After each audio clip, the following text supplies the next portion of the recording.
இன்னைக்கு நம்ம நெத்தலி மீன் குழம்பு வைக்க போகிறோம். எப்படி இருக்குன்னு பார்ப்போம். இப்போ தான் உழைச்சி தட்ட போகிறேன். நல்லா இருக்குது, நல்லா கரு நெத்தலி. வெள்ளை நெத்தலிலாம் குழம்புக்கு நல்லா இருக்காது. இன்னைக்கு நான் நெத்தலி தான் வாங்கிட்டு வர சொன்னேன். நெத்தலிலாம் எனக்கு ரொம்ப பிடிக்கும். அதான் நெத்தலி வாங்கிட்டு வாங்க ஏன்னேன். அவன் நெத்தலி மீன் வாங்கிட்டு தந்திருக்காவ. இனி நம்ம கழுவி குழம்பு வைப்போம்.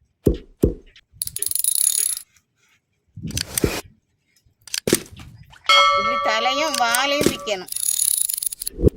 இருக்குல்ல, இப்படி தலையும் இந்த வாழையும் இப்படி பிச்சிடணும். அப்போ தான் நல்லா பைத்தங்க மாதிரி இருக்கும். எடுத்து சாப்பிடவே அழகாக இருக்கும். நேரம் ஆகாது, சுருக்க மழைன்னு பிச்சிடலாம்.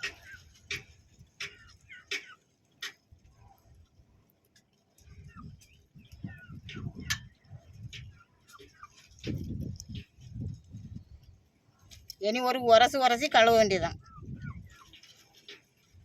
மக்கா தலையும் வாழையும் ஆஞ்சாச்சு. என்ன நல்ல சட்டியில் போட்டு உரசும். உரசுனா தான் இந்த செல்லு, இந்த மவுளி மாதிரி இருக்கும் ஒரு மாதிரி, அது எல்லாம் போயிடும். ஒரு 2-3 நேரம் இப்படி உரசணும். உரசி கழுவணும். அதெல்லாம் குழம்பு நல்லா ருசியாக இருக்கும். அந்த மாங்கு மாதிரி இருக்கிறதெல்லாம் போயிருமா, அப்போ தான் நல்லா ருசியாக இருக்கும். மீன் குழம்புக்கு மசாலா ரெடி பண்ணுவோம் மக்கா. வத்தல், மிளகு, பெருஞ்சீரகம், சின்ன சீரகம், கடுகு, புளி,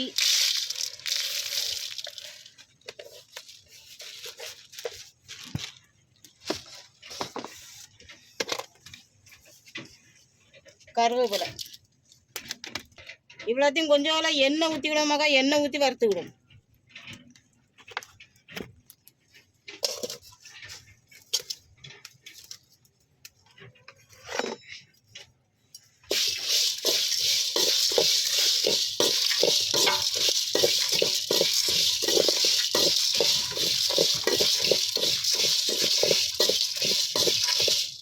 மசாலா நிறைய அரைச்சாதான் குழம்பு நல்லா குறுகுறுன்ட்டு வரணும்.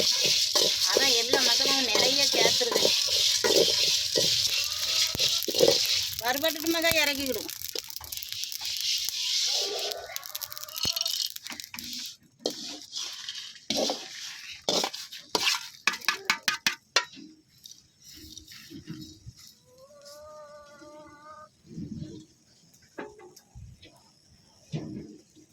புளி போட்டுக்கிடும் மக்கா. புளியும் சேர்த்து வச்சு அரைச்சிடுவேன். மக்களை நம்ம செடியில் உள்ள மிளகாயை தான் பறிக்கேன் மீன் குழம்புக்கு. பார்த்தீங்களா, மிளகா நிறைய அடகு, கொத்து கொத்தா காயாதான் அடகு. மிளகு, கத்திரி, இது ஆவரைக்காய் போட்டிருக்கோம்.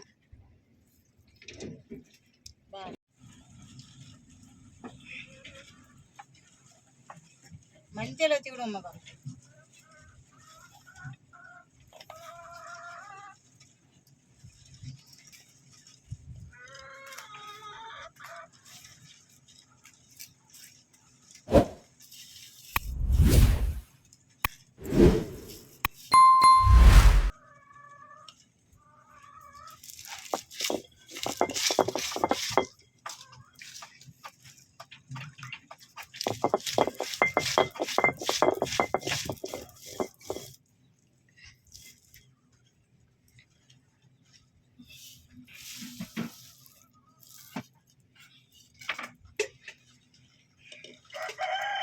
நல்லா மையா அரைக்கணும் மக்கா. அரைச்சிட்டா குழம்பு சுருக்கா வச்சிடலாம்.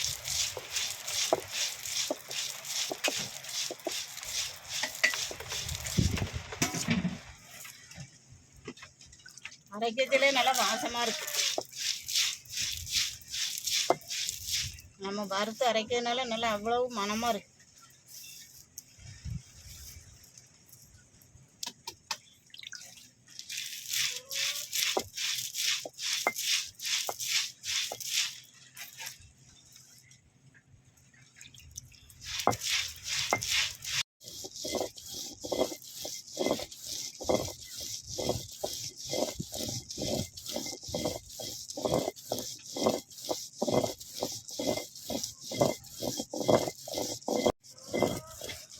அரைச்சாச்சு மக்கா, இனி வலிச்சுக்கிறோம்.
தேங்காய் அரைச்ச பிறகு தான் என்னமோ புளி, சின்ன வெங்காயம், தக்காளி இவ்வளோவும் அரைக்கணும்.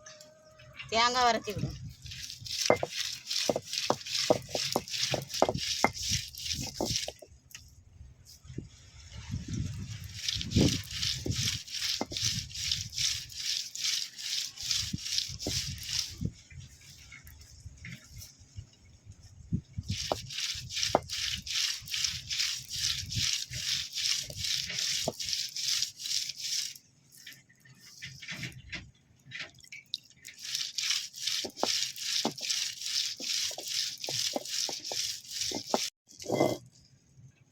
புளி வச்சு அரைச்சிக்கிறோம்.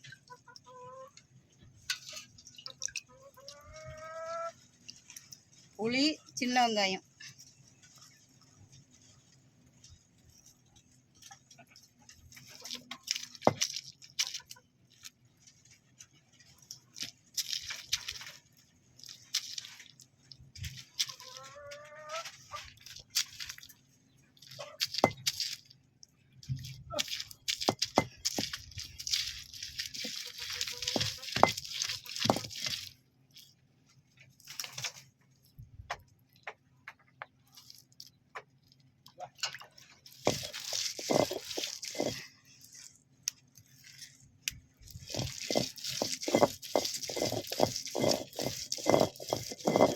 அரைச்சாச்சு மக்கா, வலிச்சுக்கணும்.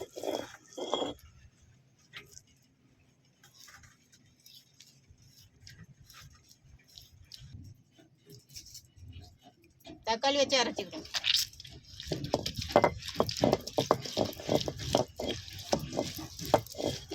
அரைச்சாதான் நல்லா குறுகுறுன்னு இருக்கும். பிணைஞ்சு ஊற்றலாம், பிணைஞ்சு ஊற்றினாலும் நல்லா தான் இருக்கும். நான் அரைச்சிடுவேன், அம்மியில் வச்சு அரைச்சே பழக்காயிட்டேன் எனக்கு. அதேமாரி அரைச்சிடுவேன் வச்சு.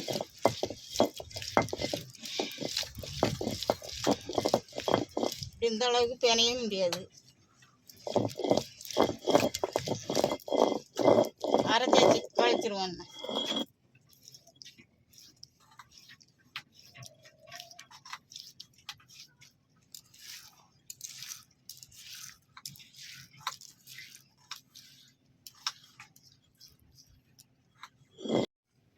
நெத்திலி மீன் இன்னும் கூட்டி வைப்போம் மகா.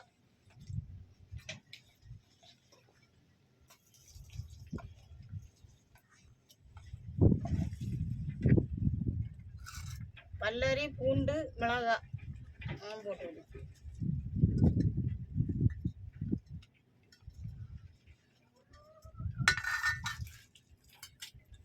கத்திரிக்காய். நெத்திலி மீனுக்கு கத்திரிக்காய் போட்டால் நல்லா சாப்பிடவே அழகாக இருக்கும். இனி அரைச்சி வச்ச மசாலா வச்சு எடுத்துக்கணும்.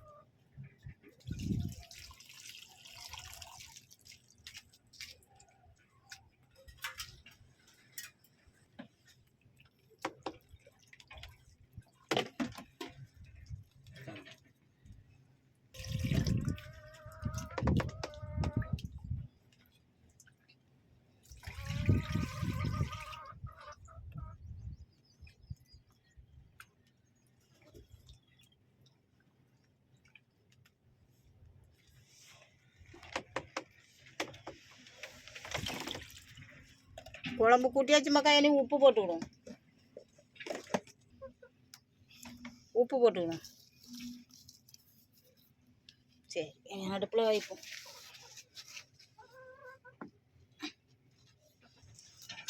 காய இப்படி போட்டுக்கிட்டோம்க்கா. குழம்பு காய விட்டு இனிமேல் நம்ம தாளித்து ஊற்றிக்கிடுவோம். கடுகு, கருவேப்பிலை, வெந்தயம் இவ்வளோ போட்டு லாஸ்ட்டில் தாளித்து ஊற்றி இறக்க வேண்டியதுதான்.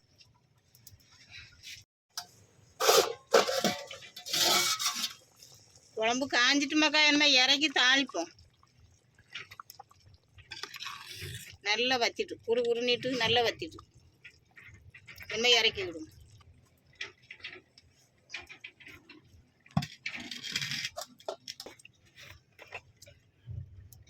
எண்ணெய் ஊற்றிக்கிடும்.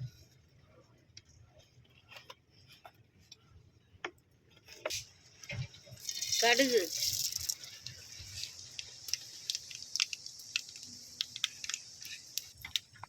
பெருஞ்சீரகம்,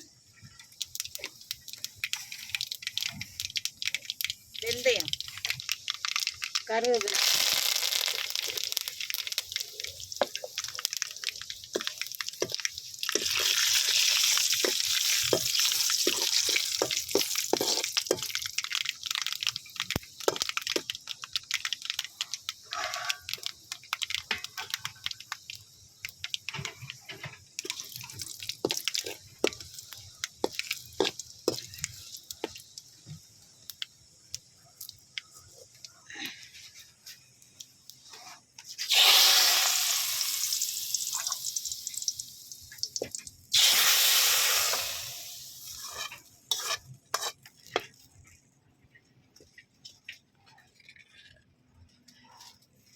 அருமையான நெத்திலி குழம்பு ரெடி.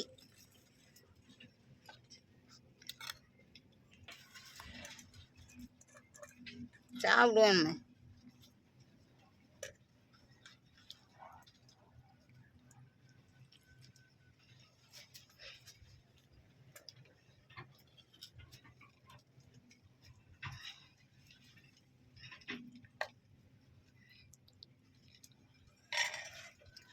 சரி,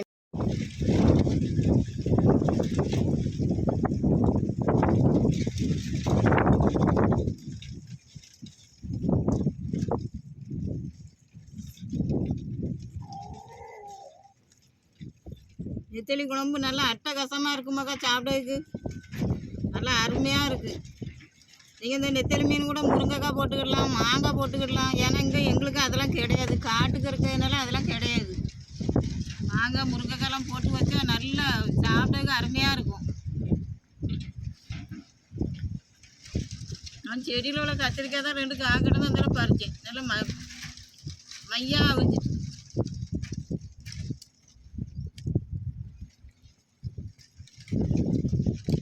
சாப்பிட்றதுக்கு அவ்வளோ அருமையாக இருக்குது. நம்ம எல்லாம் மசாலாலாம் வறுத்து அரைச்சோமா அம்மியில், சாப்பிட்றதுக்கே அழகாக இருக்குது. மக்களே பாருங்கள் மக்கா, எங்கள் வீடியோவும் பாருங்கள், பார்த்து சப்போர்ட் பண்ணுங்கள், லைக் பண்ணுங்கள், ஷேர் பண்ணுங்கள், கமெண்ட் பண்ணிவிடுங்க, சப்ஸ்கிரைப் பண்ணிவிடுங்க மக்கா. மீண்டும் இன்னொரு வீடியோவில் சந்திப்போம். பாய் தங்கம்.